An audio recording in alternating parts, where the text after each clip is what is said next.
घटना झालेली आहे। आधी अंदाजच येत नव्हता की नक्की काय झालंय, पण जी काय प्राथमिक माहिती येत होती त्याच्यातून आम्ही सगळ्याच खासदारांना, सगळ्याच पक्षाचे खासदार तिथे उपस्थित होते कमिटी मीटिंगमध्ये, आणि त्यातून थोडी माहिती आम्हाला दिवस संध्याकाळपर्यंत येत राहिली। त्यानंतर आम्ही सगळ्यांनी एकत्र मिळून उमर अब्दुल्लाजींना कॉन्टॅक्ट केलं आणि बारामतीकरांच्या आशीर्वादाने मी होम कमिटीवरही आहे, जी स्टँडिंग कमिटी आहे देशाची। त्यामुळे होम मिनिस्ट्रीच्या काही अधिकारी, उमर अब्दुल्लांचं ऑफिस, या सगळ्यांना तातडीने सोशल मीडियाचा वापर करून, ट्विटरचा वापर करून, फोन, या सगळ्या माध्यमातून आम्ही सगळ्याच खासदार, सगळ्याच पक्षाचे खासदार तिथे उपस्थित होते। आम्ही सगळ्यांनी पाठपुरावा करायला सुरुवात केली आणि त्यानंतर आम्हाला माहिती आली की पुण्याचे 2 लोकांना कदाचित त्यांना गोळ्या लागलेल्या आहेत, कदाचित, काही कन्फर्म बातमी नव्हती। आणि नंतर त्या ज्यांच्या घरी ही घटना झाली, मी काय नाव वगैरे सांगत बसणार नाही कारण हे खूप सेन्सिटिव्ह इश्यूज आहेत, त्यांच्या घरातल्याच लेकीचाच आम्हाला फोन आला की असं असं झालेलं आहे आणि अशी परिस्थिती आहे। ही खूप दुर्दैवी, कितीही आपण सगळ्यांनी त्याचा निषेध केला तर कमीच आहे। याच्याबद्दल हा खूप गंभीर विषय आहे आणि मला असं वाटतं जोपर्यंत होम मिनिस्ट्री एक ऑफिशियल स्टेटमेंट करत नाही, माझ्यासारख्या लोकप्रतिनिधींनी अतिशय जबाबदारीने स्टेटमेंट्स केली पाहिजेत, कारण का विषय सेन्सिटिव्ह आहे। अजूनही अनेक लोक अनेक भागांमध्ये अडकलेली आहेत।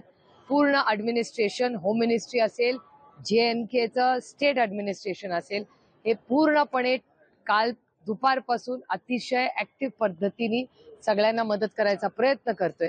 त्याच्यामुळे मला सगळ्यांनाच विनंती राहील आणि माझ्यापासून त्याची मी सुरुवात करीन की आता ही टीका टिप्पणी करायची वेळ नाही। आता पहिले आपले भारतीय लोक सुरक्षित आहेत ह्याला प्राधान्य देणं गरजेचं आहे।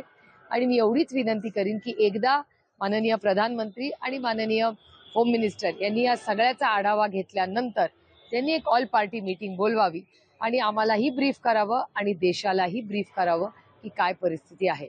पण आम्ही सगळे जी कुटुंब आता काश्मीरमध्ये अडकलेली आहेत, महाराष्ट्रातली कुणाच्या मतदारसंघातली, कुणाच्या कुटुंबातली, कुणाच्या नात्यातली, त्या प्रत्येकाला जे आहेत तिथे तुम्ही राहा, तुम्हाला मदत लागणार असेल तर लागे। आज बारामतीतले काही आमचे वकील आहेत जे आज त्या भागात आहेत, ते योगायोगाने बघा त्या सोनमर्गला जायचा त्यांचा प्रोग्राम होता, तर त्यांना आर्मीनी आधार दिलेला आहे आणि आर्मी म्हणलेली आहे तुम्ही काळजी करू नका, तुम्ही सेफ आहात। मी काली रात्री त्यांच्याशी बोलले, आजही बोलले। वनिता बनकरताई आमच्या, त्या ज्योतिताई झुरोंगे आमच्या, त्या तिथे अडकलेल्या आहेत। ज्योतिताईंचा आत्ताच रश्मी कामटेकरला फोन आला होता आणि आता ती रश्मीला असं एका फोनवर सांगत होती की आम्हाला परत येण्याची तिकीटं फार महाग पडत आहे। त्याच्यामुळे मी आता राम नायडूजींना आता कॉन्टॅक्ट केलेला आहे, पण ते दुसऱ्या फोनवर व्यस्त होते, सगळेच कोऑर्डिनेशनमध्ये व्यस्त आहेत। तर मी रेल्वे मंत्रालय आणि ट्रान्सपोर्ट, जे स्टेट ट्रान्सपोर्ट आहे, आणि विमान मंत्रालयाला तिघांनाही विनंती करीन ही काय प्रॉफिट करण्याची वेळ नाही, ही माणुसकीची वेळ आहे।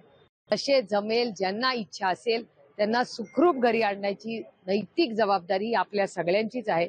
त्याच्यामुळे आता तिकिटाचा भाव काय वगैरे ह्याच्यात न पडता जितकी विमानं लावून जितक्यांना घरी यायचं आहे त्यांना तातडीने सरकारनी यंत्रणा लावून घरी आणलं पाहिजे, याची माझी आग्रहाची एक माणुसकीच्या नात्याने विनंती असते। पर्यटकांचा व्हिडिओ आलाय की त्यांची विमान तिकीट लांब आहेत, म्हणजे 4 दिवसावर 5 दिवसावर, तर त्यांची व्यवस्थित लवकर सुटका करावी अशी त्यांची मागणी आहे। व्हिडिओ त्याने प्रसारित सुद्धा केलाय। विमान मंत्री आपल्या पुण्याचेच राज्यमंत्री आहेत, काय सांगाल? मी कॅबिनेट मिनिस्टर राम मोहन नायडू, मी आत्ताच तुम्हाला म्हणलं की जे कॅबिनेट मंत्री आहेत, मुरली अण्णा मोहोळी आहेत, मी ऍक्च्युली राम मोहन नायडूंनाच कॉन्टॅक्ट केलं होतं, त्यांचा फोन येईलच 1-2-4 मिनिटात। मी त्यांनाही विनंती केली की शक्य असेल, आणि मी ट्विट्सद्वारे रेल्वेमध्येही ज्यांना मूव्हमेंट करता येईल, काही लोक हायवेनी कदाचित जाऊ शकतील, अनेक ट्रान्सपोर्टची कनेक्टिव्हिटीज आहेत, कोणी स्टेट ट्रान्सपोर्ट म्हणजे एसटी जशी आपल्याकडे तशी जी स्टेट ट्रान्सपोर्ट आहे जम्मू काश्मीरची, जे काही ट्रान्सपोर्टचे माध्यम असतील त्या प्रत्येक माध्यमाचा उपयोग करावा, कारण का अनेक ठिकाणी लोक पॅनिक झालेली आहेत, नातेवाईक पॅनिक झालेले आहेत, अनेक लोकांचे फोन। लोकशाही मराठी ऐका, पहा, जागरूक रहा।